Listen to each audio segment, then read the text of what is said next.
All right, we're back, and we're gonna finish out the review request here. This is for Jordon Vazquez. He wanted me to talk about and review Out for a Kill, 2003 Steven Seagal film, directed by Michael Oblowit. See, look, my throat is already given out because this is my 6th review recording tonight, and I just got done ranting on Home Alone 4, and my throat is now giving up on me because I have to review Out for a Kill, and this is what happens when you review, one of Seagal's direct-to-video movies. My body is giving up on me. But directed by Michael Oblowitz. Can I say his name? Directed by Michael Oblowitz. Better. That's better. Now, this guy here, he would direct The Foreigner with Steven Seagal. He directed, which I remember this movie. It was a shark creature feature TV movie called Hammerhead. And I remember that because I watched that 3 years ago or something. And that was an awful movie. And, the plot to the film here, I don't want to get into the plot. What plot? There is no plot.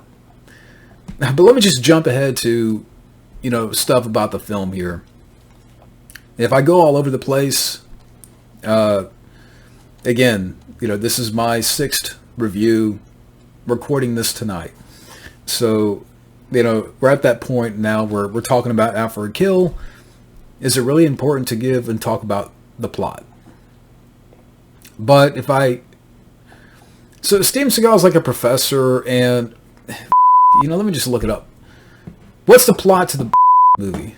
But the plot here, you got Seagal. He's a professor of archaeology, and he's on a dig in China, and he discovers that criminals are using his artifacts to smuggle drugs. And soon enough, his assistant is murdered by crooks. They think that he's involved because he has a past, and there's this kind of secret government committee that is out to find Seagal and eliminate him. You have these 2 agents that are trying to, find out more about Seagal and stuff like that, and this secret operation, and that's kind of the plot here to the movie. There's not a whole lot that needs to be said here in terms of the plot. But if I get into my notes here about the movie, right off the bat, it's very cheap. And the titles, I can pull off better titles in my video editor.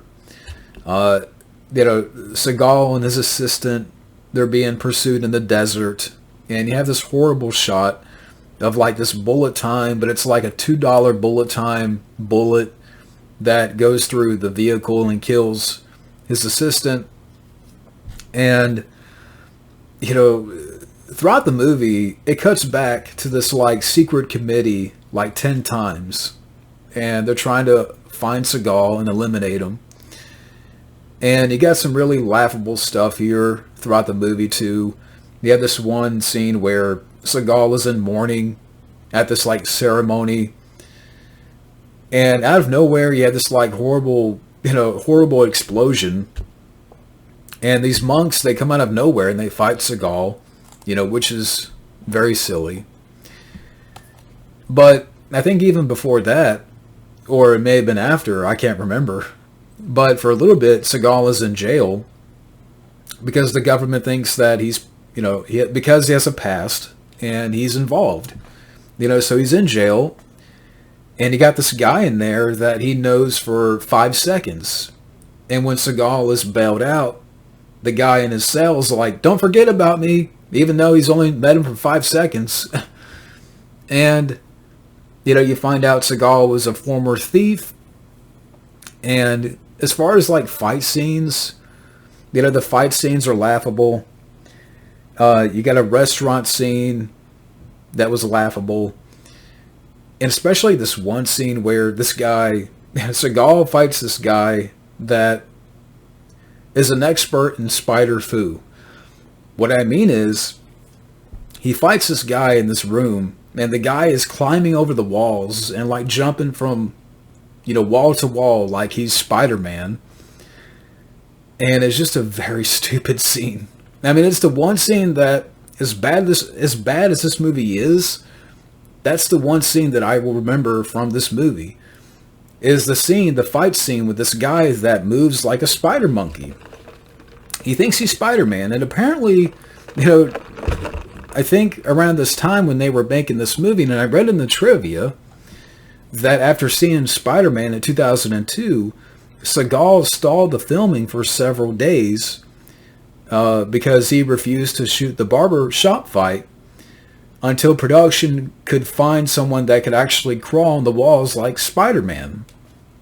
So they went to find somebody that can move, like Spider-Man, hence why you have this scene in the film where he's fighting this guy that is moving all over the walls. Like he's Spider-Man. Like he's a spider monkey. He's an expert in spider monkey foo. And again, it's just a very laughable moment. And again, that's the one thing that, is awful.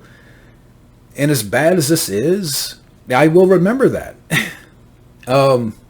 But, Seagal's wife is killed in the film. And that was a very bad scene because it was a bad explosion. You have a little laundromat fight with the guy that killed his wife, and that was a very lame fight. Corey Johnson's in here. He plays one of the DEA agents that is tracking Seagal's whereabouts. He dies. And when Seagal gets to the main villain, the final confrontation, it's very laughable because the villain, the villain runs outside, and Seagal is looking at him from a window up above, and he throws a sword, and the sword decapitates the main villain. So, yeah, the main villain is standing, waiting to get into a car. Seagal is looking at him from a window up above, like on a second floor, and he throws a sword. He throws the sword, and it decapitates the villain, which is very laughable, and it's ridiculous. So, this movie is an hour and a half long, and I know this guy, like I mentioned, he directed The Foreigner, which I've heard is worse because that movie has one of the most convoluted plots.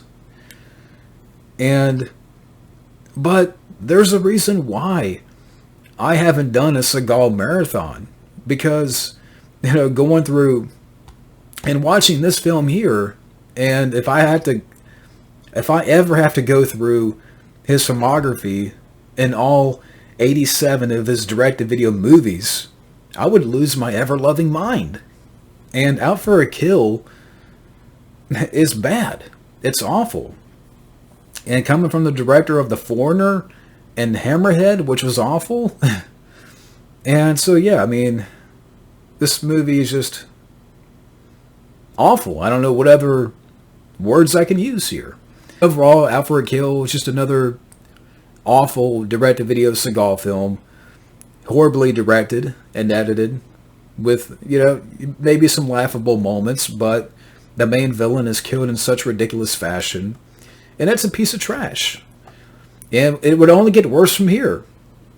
Because this is 2003. This is the very kind of start of, that direct-to-video era. And Seagal is not in terrible shape here. But as the years go on, he would get more and more. Like he's not out for a kill, but he's out for a Klondike. And that would become more and more prevalent. But, yeah, thank you to Jordon for the request here. This movie sucks. But thank you again. Thank you for watching, and have a good day.